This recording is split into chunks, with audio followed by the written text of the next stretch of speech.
This is the Speaking Show. I'm David Newman, and you're tuned in to the #1 podcast for speakers, consultants, and experts who want to speak more profitably.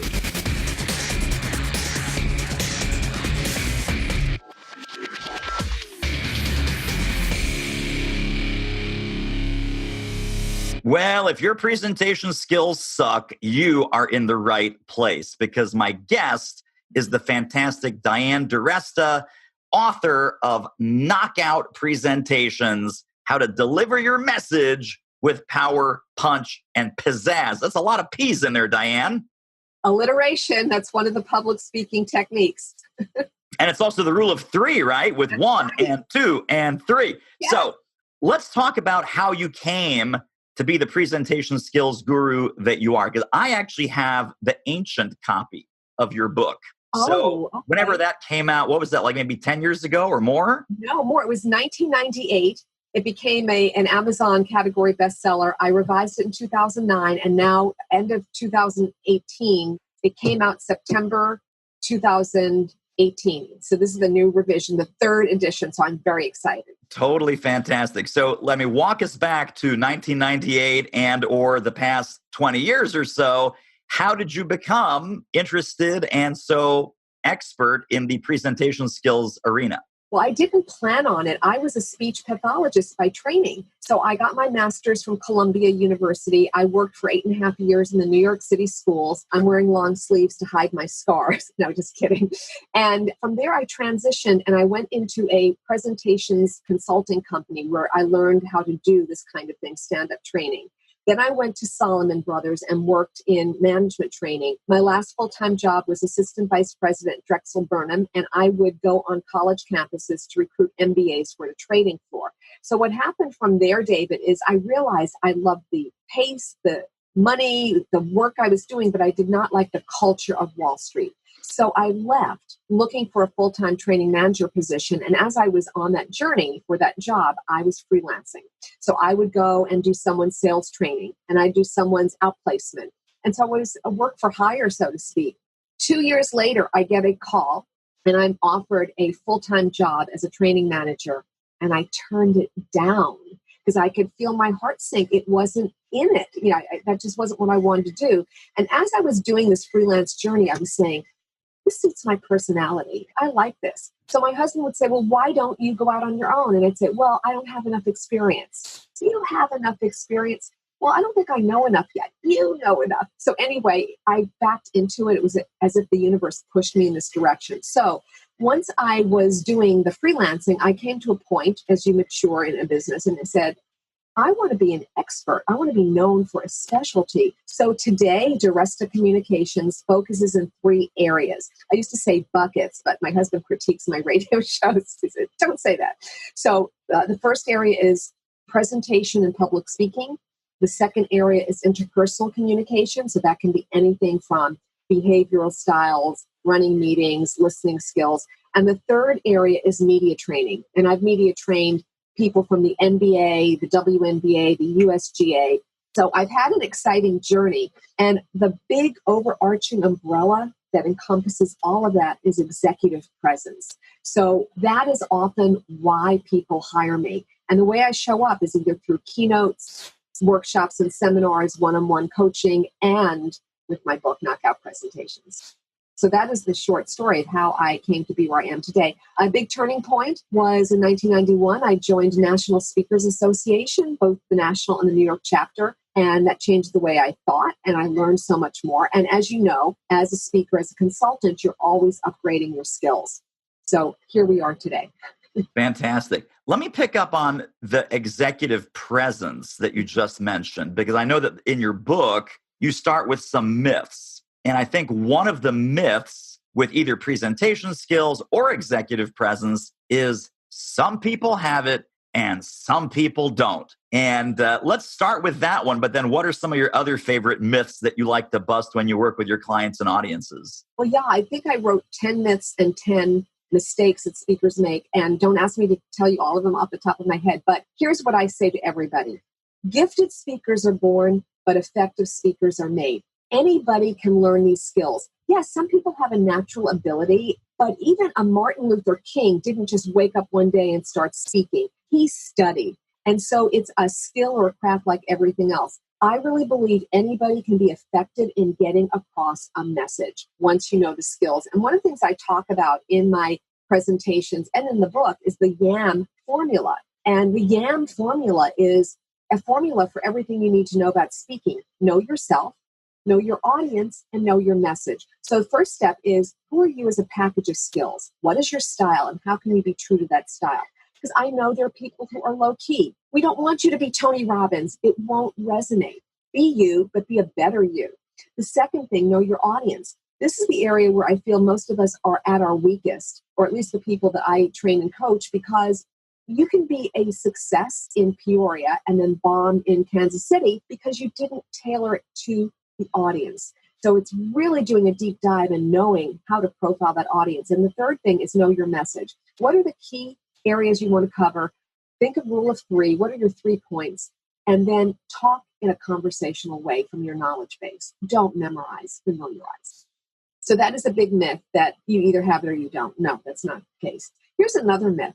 You shouldn't be nervous. So if you get nervous, then you're not a good speaker. No.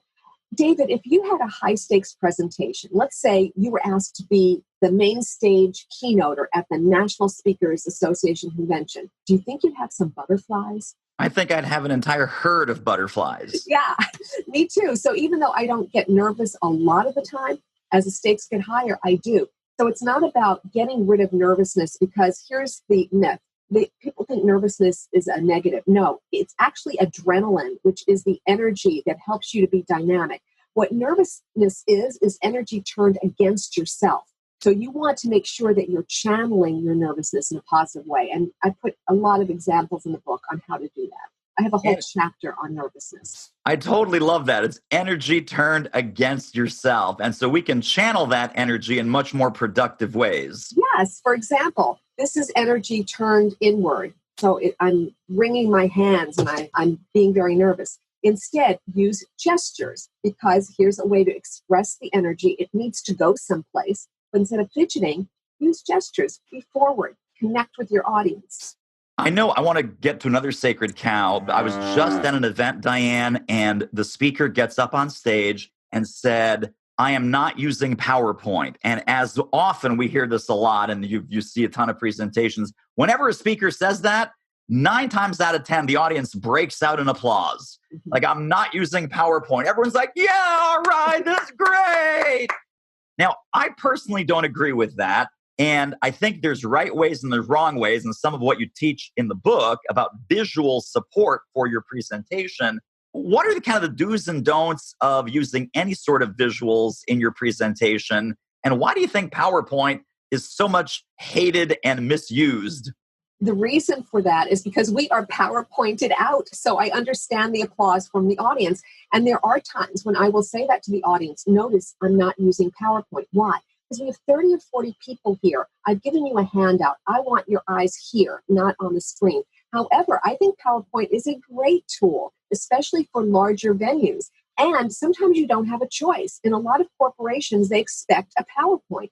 At a lot of conventions, they'll say, send me your PowerPoint. We're going to print it out in book. So it's not don't use it, it's use it effectively. So if you and I both know the biggest mistake people make using PowerPoint is they read the slides. They turn their back on the audience and read the slides. And I will tell people that if you have too much verbiage on a slide, then you have no choice but to read it. And given a choice between listening to you and reading ahead, they will always choose to read ahead. So when you do that, you've made yourself obsolete. So to your point, David, you want to have visual representation. And the poster child for this would be Steve Jobs. He'd have one picture on a screen and then he'd talk about it.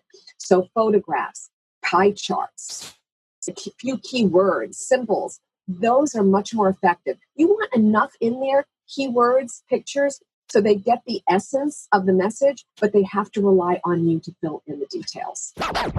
Hey, good looking. Are you currently getting paid to speak? Would you like to ramp that up? We can help. Book a confidential speaker strategy call with our team at doitmarketing.com/call, and let's see what we might do together. The call is free, but the results may be priceless.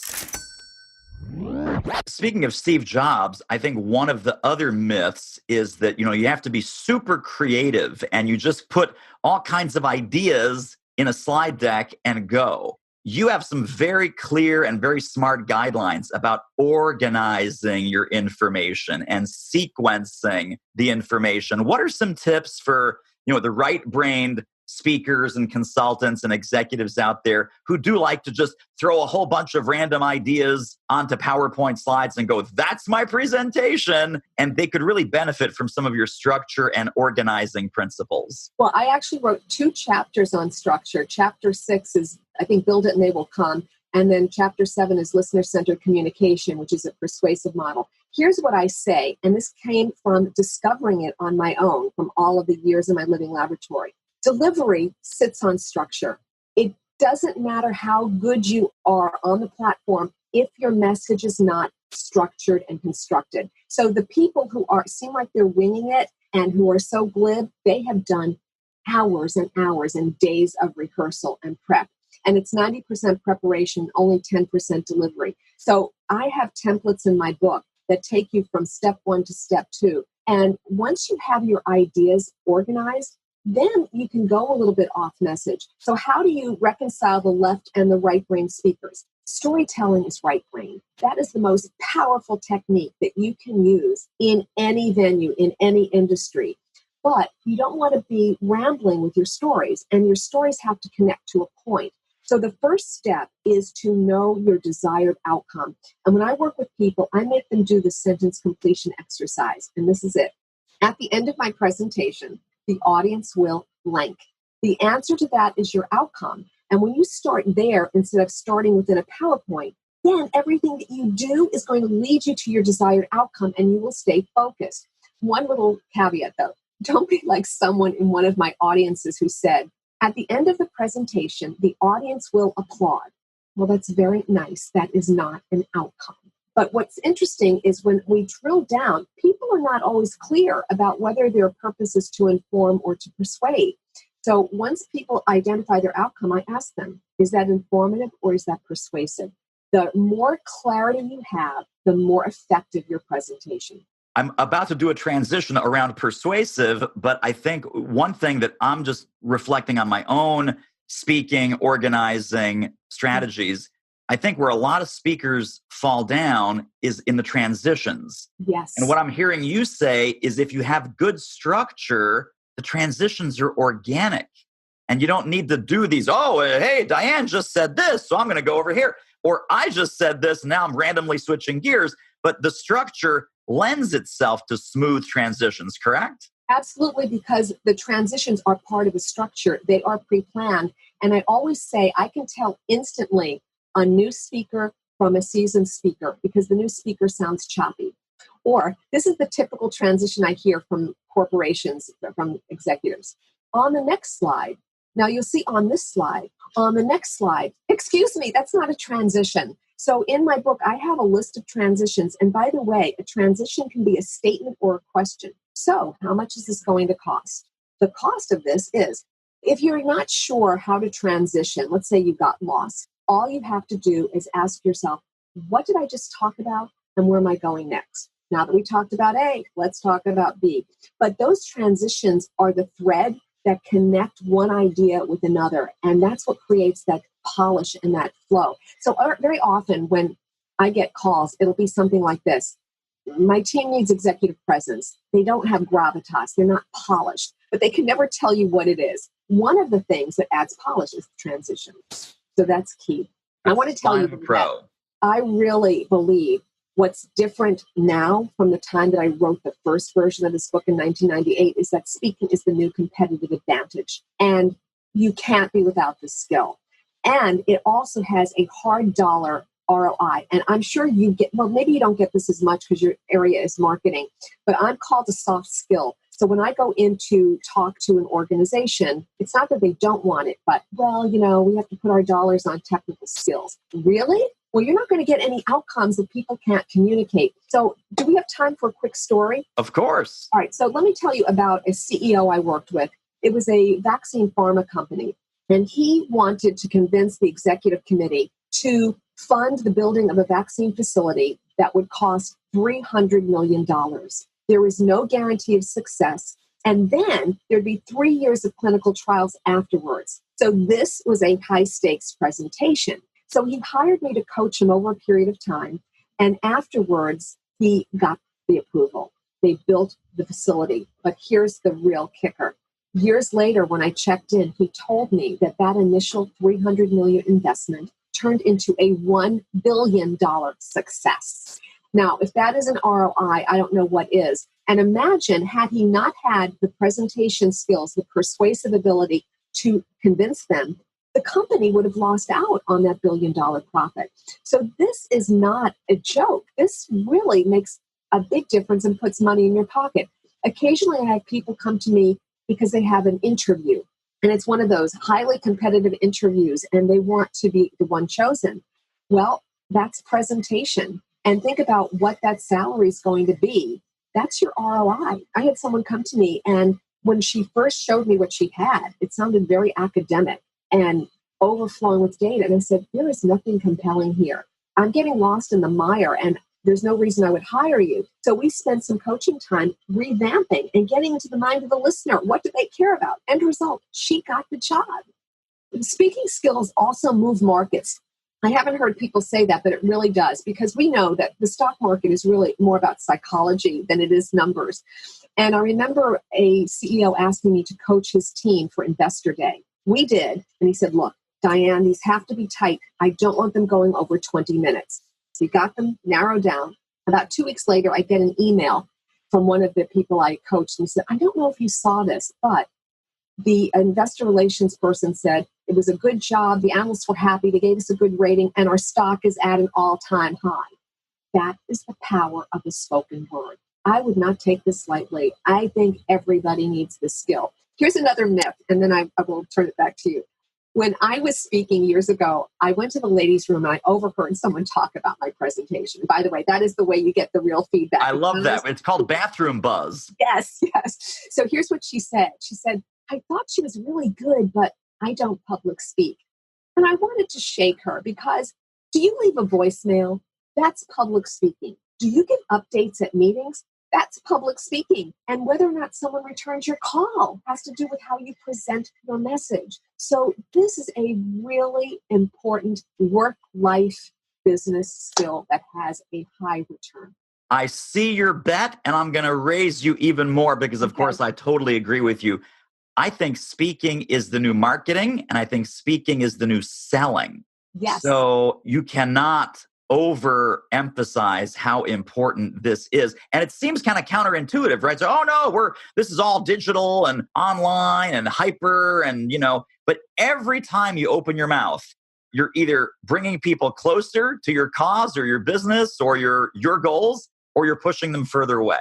Absolutely. So let's talk about that. Let's talk about how in a sales presentation, there's an entire chapter, which is the listener-centric, the persuasion chapter. Chapter 7. When people, let's say salespeople, brand managers, product managers, they're going out to conferences, they're going out to trade shows, they might not be directly selling, but you know what they want?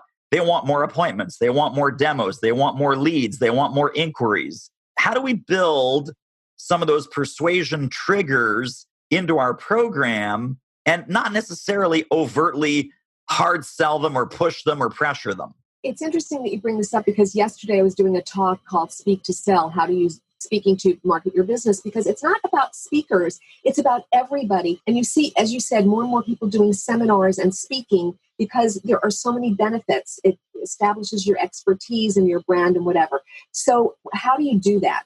One of the mistakes I talk about is hard selling from the platform. And nothing will turn someone off faster than that. So hard selling would be, so get my book, Knockout Presentations. On chapter 3, I say this. Now, the next thing you need to do is go to Amazon. People don't care. But here's what you can do.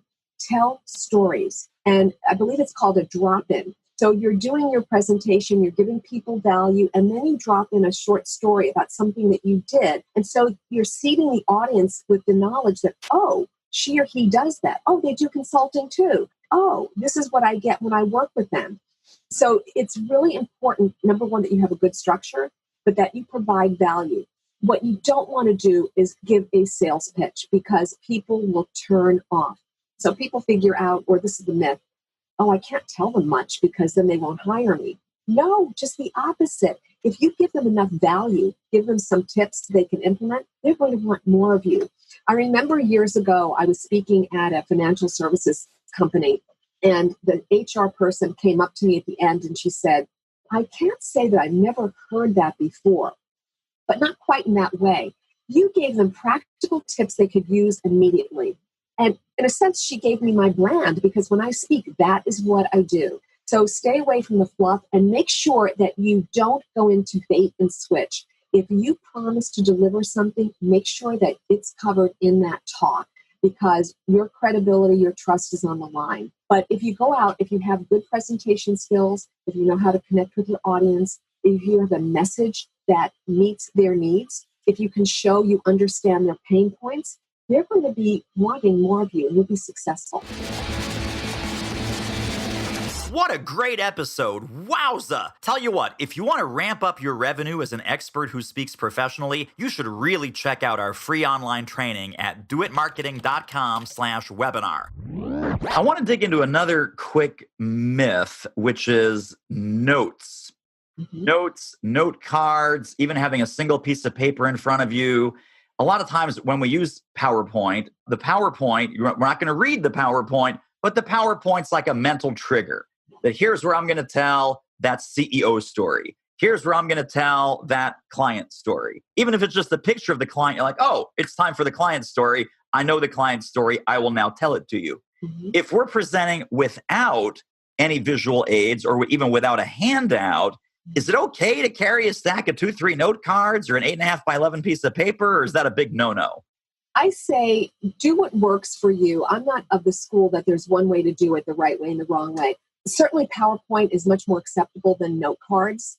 However, if you are going to use them, make sure that your print is large enough so that you're not squinting. And sometimes what people do is they have a piece of paper, and I recommend that they put it down on a table. So let's say you have desks and chairs.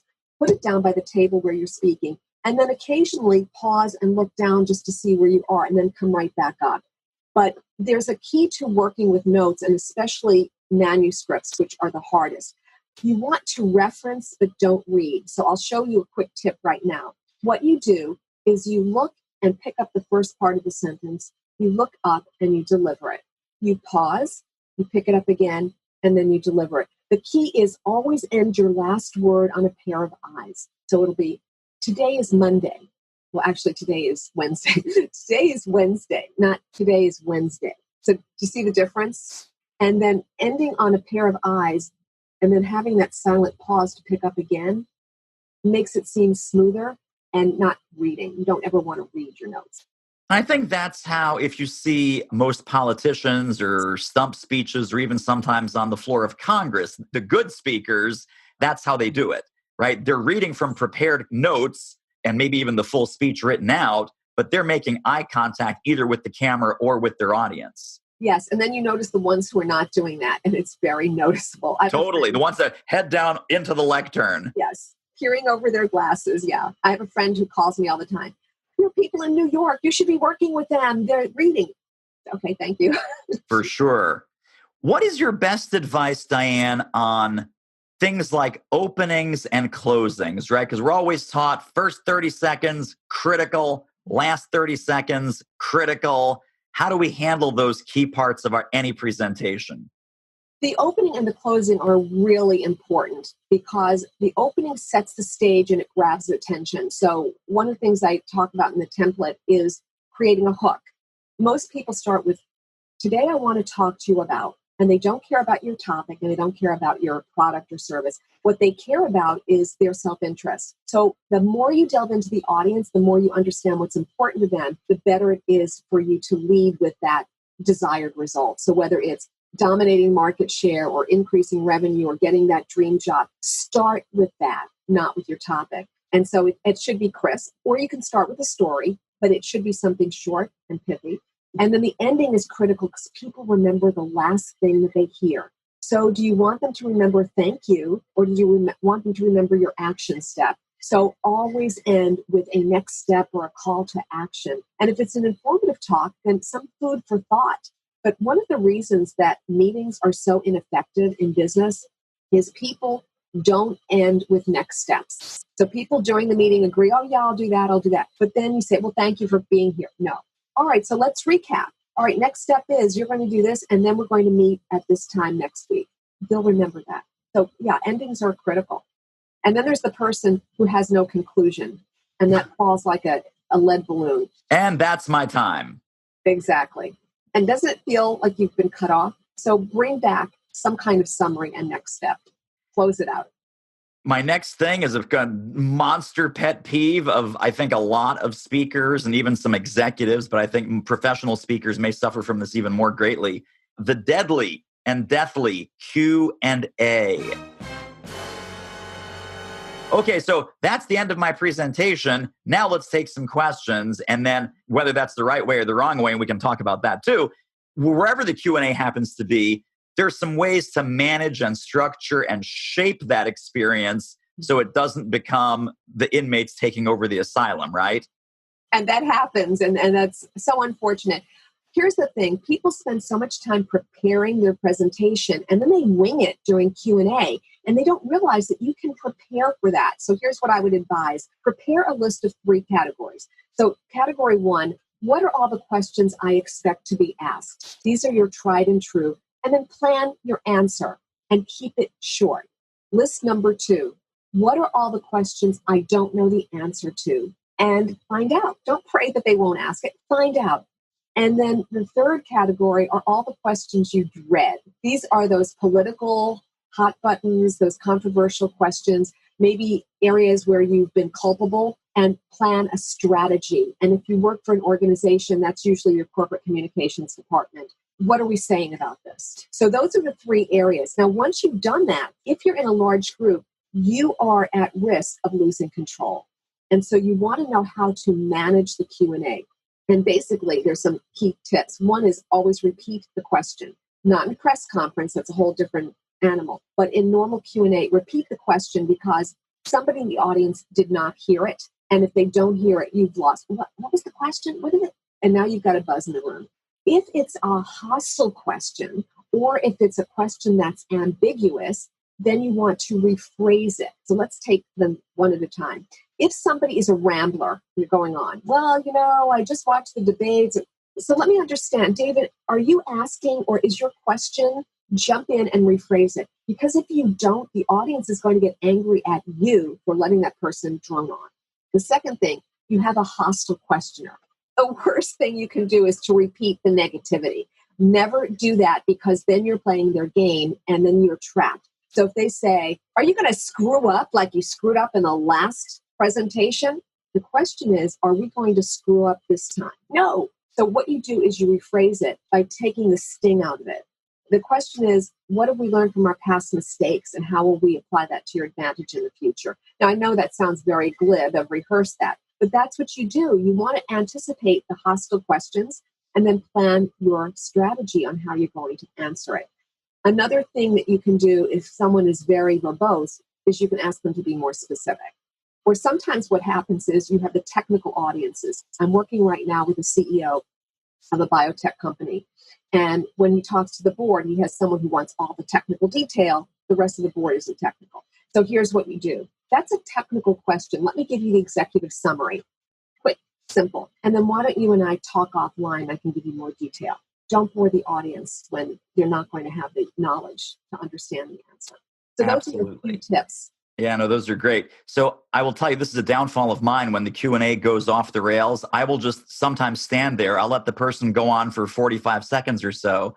And then now I'll do a better job of this in the future after talking to you. But what I used to say is, Barbara, there must be a question in there somewhere. And that's not always helpful. But, sometimes humor does help, and you know who you can say that to. Right. I've heard moderators say, so what is the point? Or then there are people say, so what's your point? That's not a good way to do that. Right, exactly. Let's talk our just final couple of quick questions. One is about humor. A lot of people say, oh, a good speaker, always have jokes prepared. Always, you got to use humor. And humor is not about jokes. Let's unpack that. That's a myth. The myth is you should start with a joke. No, you should not. Most of us are not good joke tellers. And there's a difference between a joke and humor. The difference is a joke has a punchline. Now think about this. If you're off by a nanosecond, it's not funny. So now you started with a joke, it bombed, and now where do you go from there? So unless you are really good and you have a sense of timing, don't use jokes, but do use humor. Now humor, the safest kind of humor is self-deprecating. Again, you don't want to overdo that, but it's easier to poke fun at yourself. I am not funny. I call myself a recovery serious person. So I use the humor of the group. So when you see a live wire in the audience, you can play off them. If someone said something funny, and then you can probe more and keep it going. But if there's humor in the group, I like to use the group's humor.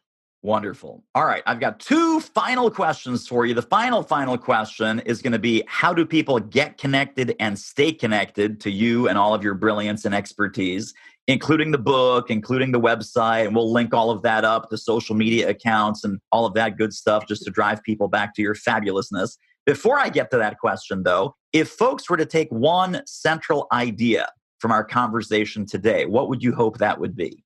That speaking is the new competitive advantage, that it has a tremendous value, both monetary and reputation-wise.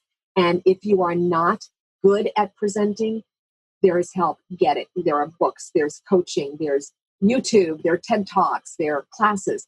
You can't be without the skill. It is one of the most important skills in your arsenal. Must-have skill for the second quarter of the 21st century. Definitely. There you go. All right, Diane DiResta, how do people get more of you and your brilliance? Go to my website, DiResta.com, D as in David, I-R-E, S as in Sam, T as in Thomas, A, DiResta.com. There is a free audio course on my homepage.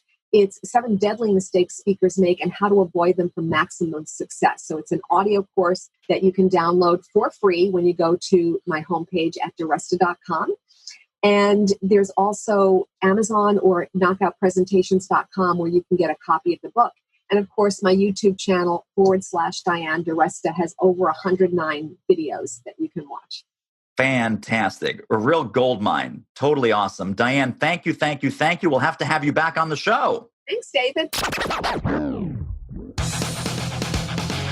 Well, that wraps up another episode of The Speaking Show. Hey, tell you what, if you like us, rate us and review us on iTunes. Subscribe. Tell a friend. Go grab the notes and downloads and extras at thespeakingshow.com. See you next time.